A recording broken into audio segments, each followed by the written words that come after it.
A question is a question, is a question. One could ask themselves something such as this, right? But if one were to asking themselves this question and I'm doing so realizes the answer, then who was it that answered? Thesis, Section 3 is the opposite of intelligence ignorance. Has anyone ever heard of the term book smarts versus street smarts?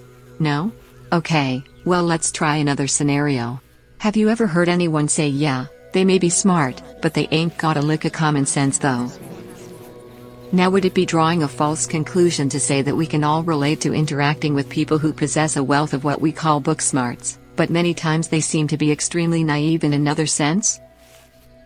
Something that happens just as often but goes equally unnoticed is the amount of wisdom that comes in the form of a clever word, delivered from the most unsuspecting messenger, especially if viewed through stereotypical archetypes.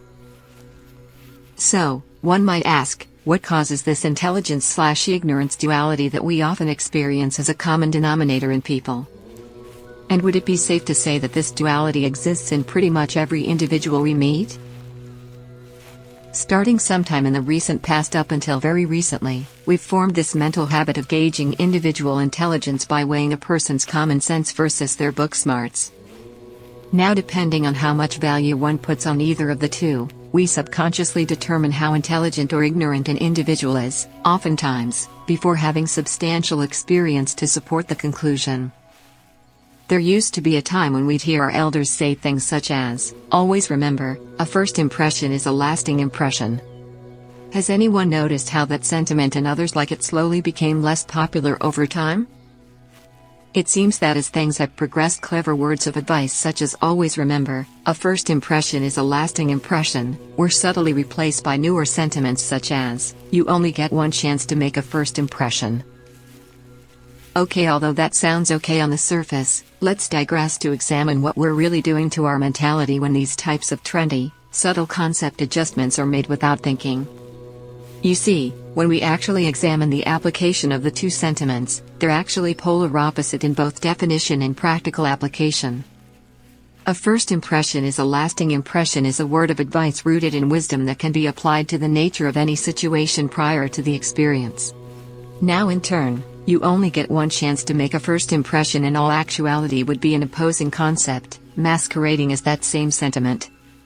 Not only is the concept mimicking the original, it's a completely different concept that's severely flawed. There's one main issue that makes the substitute concept completely counterfeit. You only get one chance to make an impression sounds similar, but is truly finite and unnatural in both the experience and mental application. Why, you say? Because it's only sonically a similar sounding concept, when in reality the meaning is devoid of understanding and grace. The golden rule was subtly sucked out of the concept with that wordplay, introducing the possibility for an unpleasant experience based on an outside party's judgment or perception rather than the person's own intentions.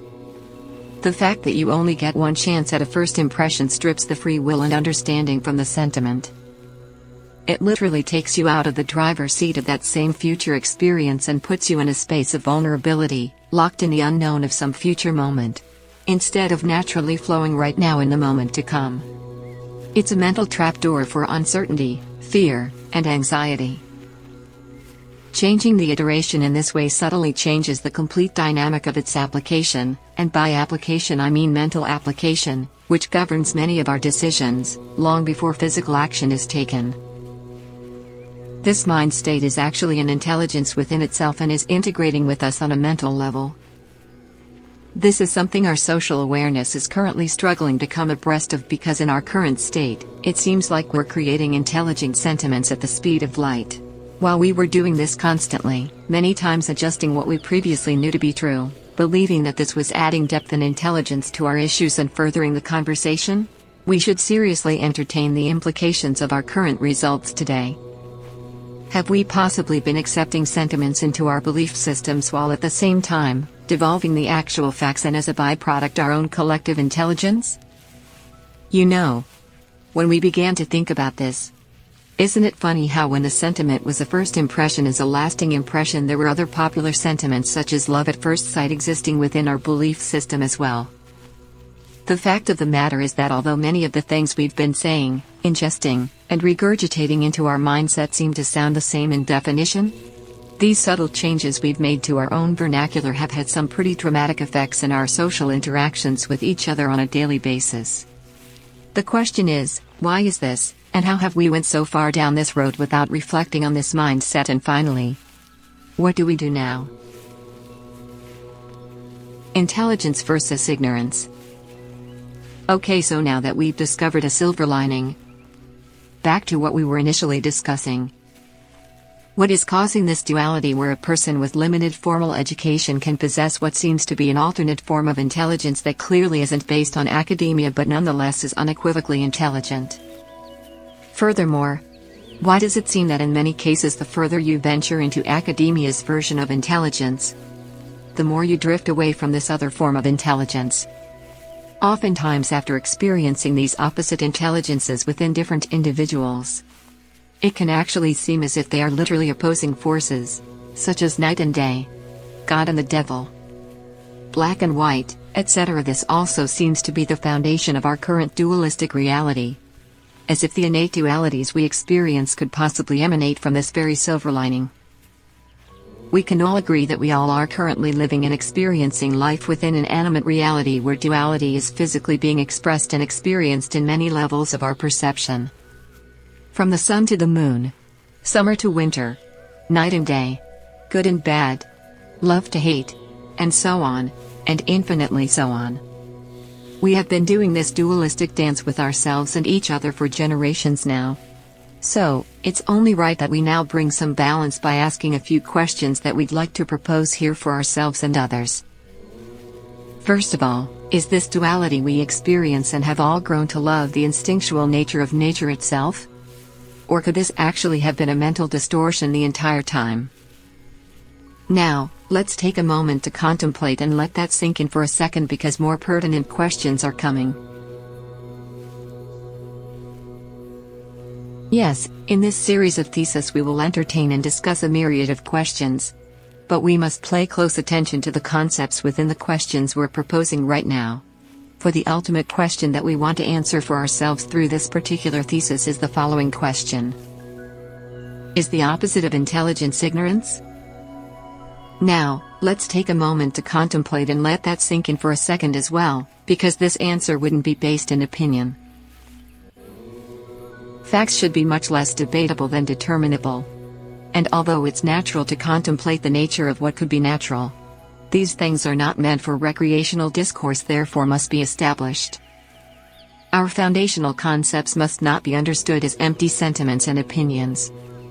Truthfully speaking, not only should they be far from opinionated, they should be equally as far from determination as well. And what does equally as far from determination mean? Simple, just imagine two meteorologists debating the sky being blue or teal. That seems asinine, right? Maybe. Maybe not, we'll soon see. Maybe not when we look at what else we've already been accepting as fact. Nonetheless, why would a debate about us possibly being incorrect about the color of the sky be so asinine? One big reason would be that based on a meteorologist's interest and skill set over age and location, one would assume they'd already know better than that, right? Furthermore, regardless of what they know or don't know, we've all agreed that blue is the color, right?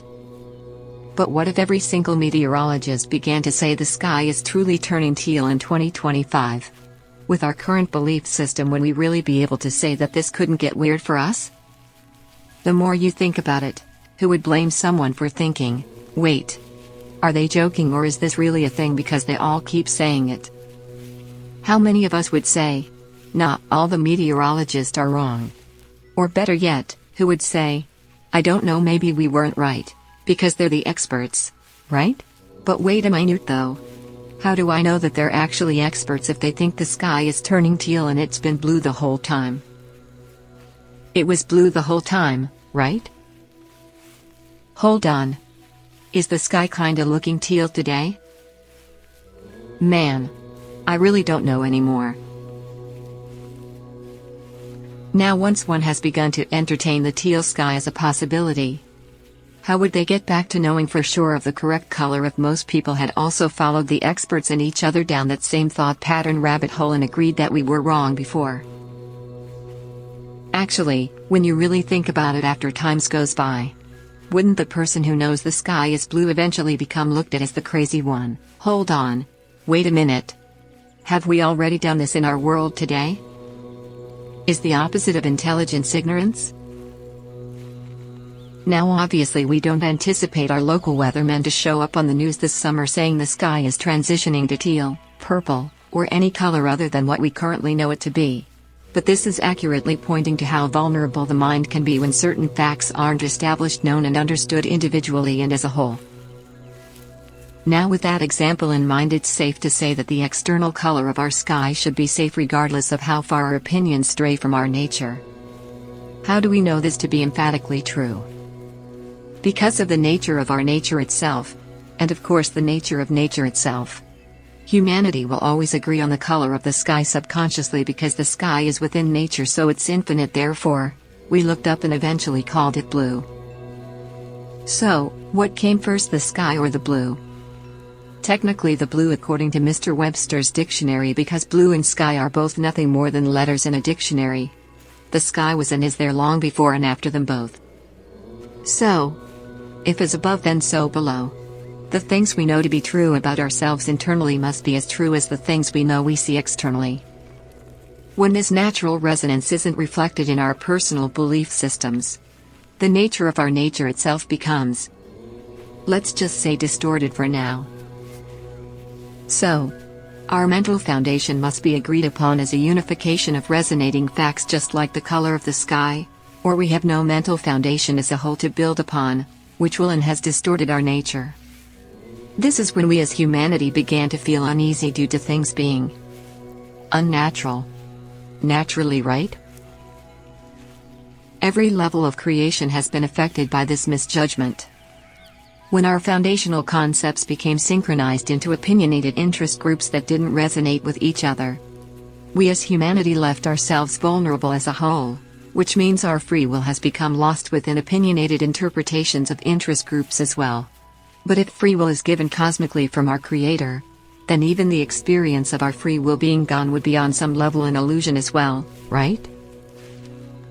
Within our current state there is both a desire and a need for the true nature of our dualities to be understood within our current mind state and reality. Sure, it can be considered natural for one to ask why concepts such as ignorance versus intelligence must be defined and understood for us to make steps forward as a people. But the resonance for the reasoning would be within the concept of the question itself. You see, when asked the question, is the opposite of intelligence ignorance? Most people would say, of course ignorance and intelligence are polar opposites, but in actuality we should truly beg to differ. We should introduce another scenario that makes much more common sense than the current belief system that intelligence is the opposite of ignorance. So as a result, all these dualities and separations are instinctual in nature. Should we truly just accept it and believe this sentiment to be accurate, or should we have known that these things are all more than likely distortions of our own unified common sense? Now the silver lining comes in when we look at this from an anecdotal perspective and see that based on our experiences with people, there is actually no ignorance in this world at all. There are only different forms of intelligence based on how long a person has been here, over what their interests and skill sets are. It's safe to say that a large portion of our own intelligence is currently playing out as the ability to subconsciously average a person's potential intelligence based on space and time. At this point we can equate the meaning of space and time to mean what we previously stated: how long a person has been here over what their interests and skill sets are. This also means that we expect an infinite number of concepts to be understood within every individual based on their age, which would be how much time a person has been here, rationed with what part of our world they've spent their time in, or their location, which would be space and time. This mental subconscious ratio plays out as what we call our perception of a person. All of this is playing out in our head, and depending on one key factor we are yet to mention, these perceptions can be everything from magically accurate to diabolically inaccurate, and all levels of confusion in between. Now one might ask, how can our perceptions have such influence on us? The answer is that they don't. It's an illusion. Is the opposite of intelligence ignorance? Earlier in this thesis we mentioned that by the time a person has been here for a relatively little amount of time, say 8 years, and has lived in what we call today the United States of America, They are expected by their peers and elders to have a pretty firm understanding of certain concepts.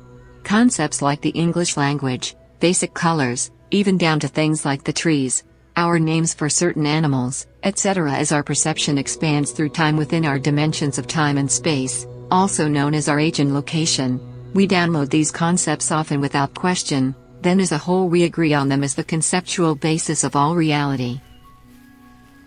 We've all done this an infinite number of times with an infinite number of concepts. We process these things mentally and emotionally at the speed of light, then swiftly move on to the next concept without questioning it. This is actually a very powerful ability that we as humans have been gifted as a whole, but we often forget that our ultimate individual gifts as individuals is our free will. Today a foreign download called the ego has penetrated to the core of our belief system here, and as a result we are really struggling as a species with the energy of individual free will.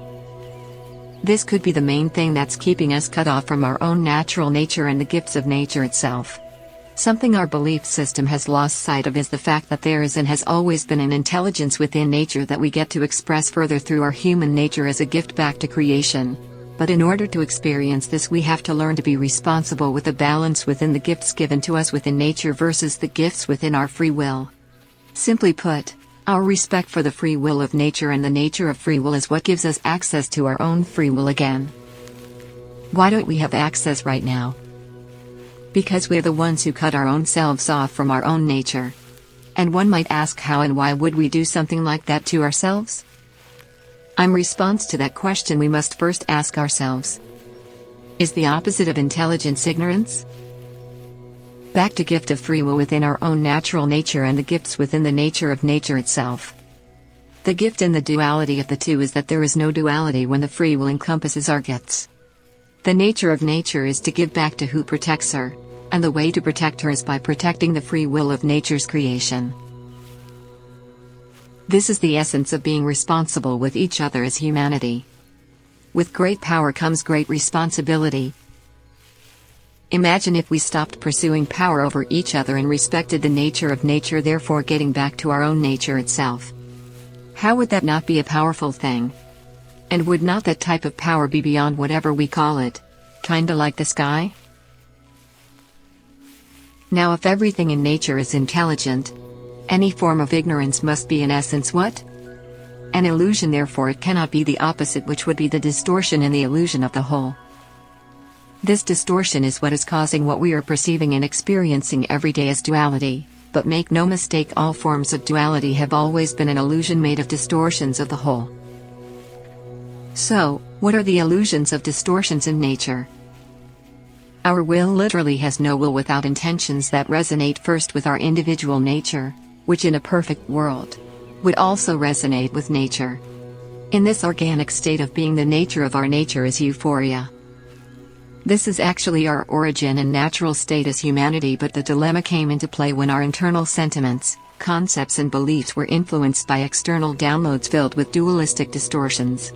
As a byproduct of these unnatural downloads, instead of nurturing unified concepts that support the common sense instinct of nature itself, we became entranced in the illusions of duality and began cultivating unnatural natures.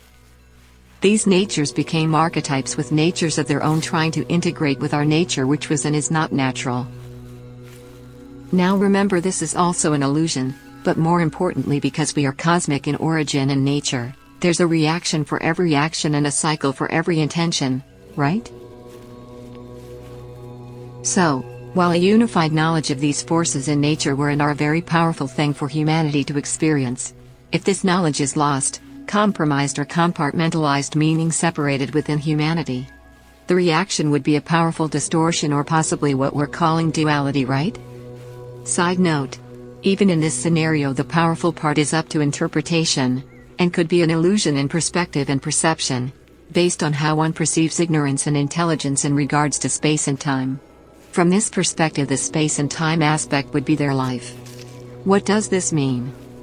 This means that there is definitely an individual perspective where power isn't perceived, expressed or experienced as an external source, so even a seemingly infinitely powerful extreme distortion could 100% be perceived and understood internally as finite, but perspective wouldn't come from duality. It would naturally come from the opposite. More on that later, but for now, back to the concept of intelligence versus ignorance.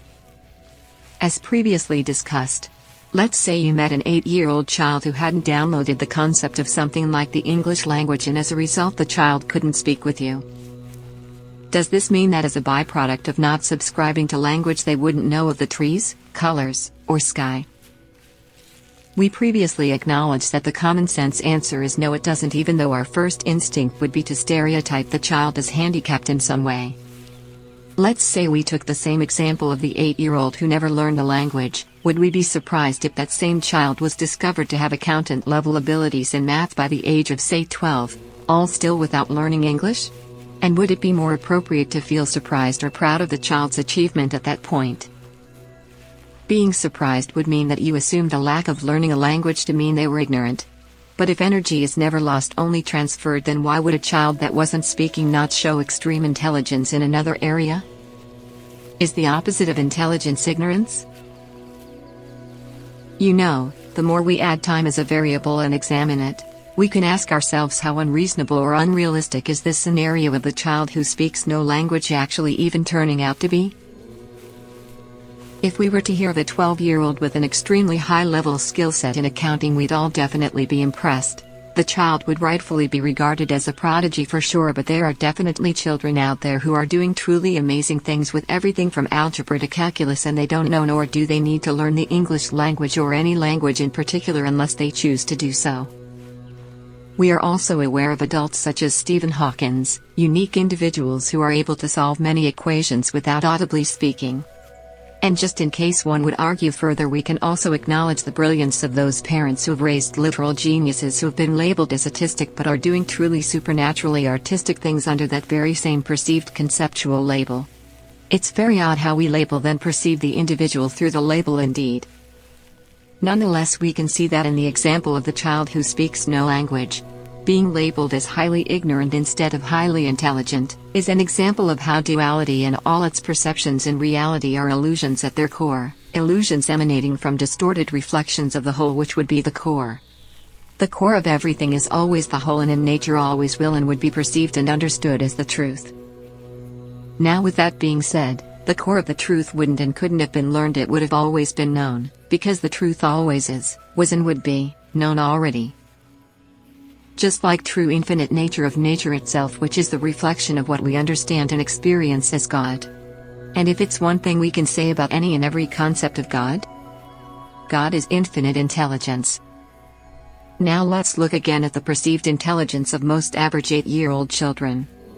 Although your average 8-year-old may recognize that money acquires things, they literally wouldn't be able to fathom what it takes for that paper to get from hours in a day to your wallet, much less have a firm understanding of what money represents. So, to us parents who explain to our children that money doesn't grow on trees, we're literally wasting our breath, because to an average 8-year-old, as far as they perceive it, money might as well grow on trees the way it seems to appear in your wallet. In their perceived reality, it truly isn't much difference in the two. With that being said, let's go back to the example of the 8-year-old child who speaks no language but has lived in the US their whole life. Remember, in this scenario this child didn't learn another language, and this child doesn't speak any other language learned by the rest of us whatsoever. The question is, does this mean that this child doesn't have the ability to speak?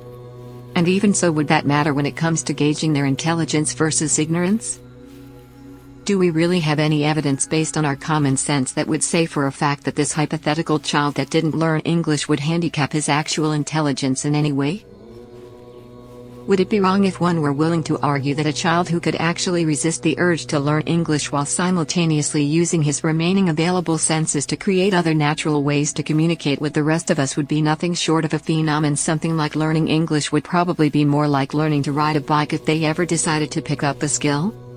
Let's really think about it.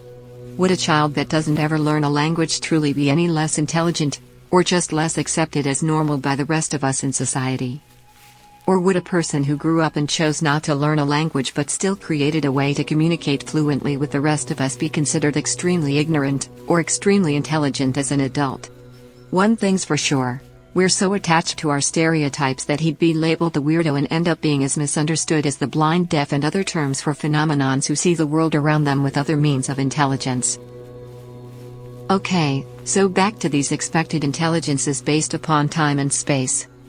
As the dimensions of time and space unfold within the perceptions of individual people, these different intelligences are drawn from whatever concepts, emotions and energies any given individual has been entertaining within their consciousness. This is where our subconscious stores all of the thought patterns as these mental processes playing out as our personalities. Now once again, this used to be a truly magnificent expression and experience of the nature of nature itself, experienced through and as the power of creation.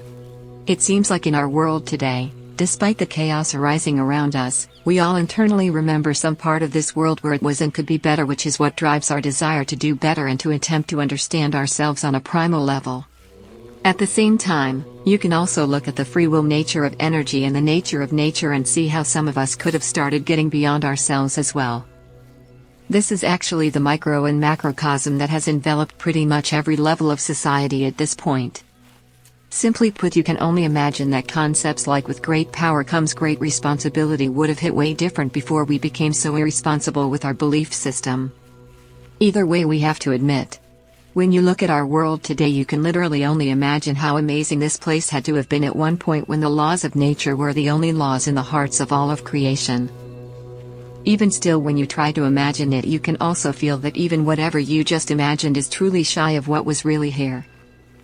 Unfortunately, in our world today, people have chosen to interact with and experience this vast range of dualistic concepts, emotions, and energies. Meanwhile, as we're caught in the loop of this mentality, something that we're not currently emphasizing in the Western world is that our free will is our energy. The free will force within all energy is why energy itself is always be and willing in nature. Because the nature of energy is just to be. When we say energy is to be, meaning energy is always seeking to become or to becoming. So, when we look around at our world today, we would have called, or caused this. Another old sentiment or euphemism that's been lost in time was, if you build it, they will come. As a child, one could never really grasp the meaning of that statement, but it was nonetheless inspiring as a tool to keep going as a mental concept even as a child. It's as if the build it part can be seen as a metaphor for one's intention, while the they will come part is that same energy flowing freely back to you. It's seeming like it was a pretty clever way to say you reap what you sow to a generation of people who were tired of working and possibly slowly becoming complacent and lazy. So, through the nature of free will, we have an infinitely free range of concepts that we are able to introduce into this common sense consensual reality.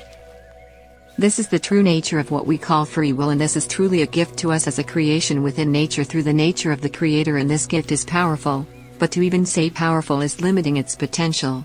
That's how much love is in the nature of creation. This is why love is and will always be forever understood in everything's core as truth.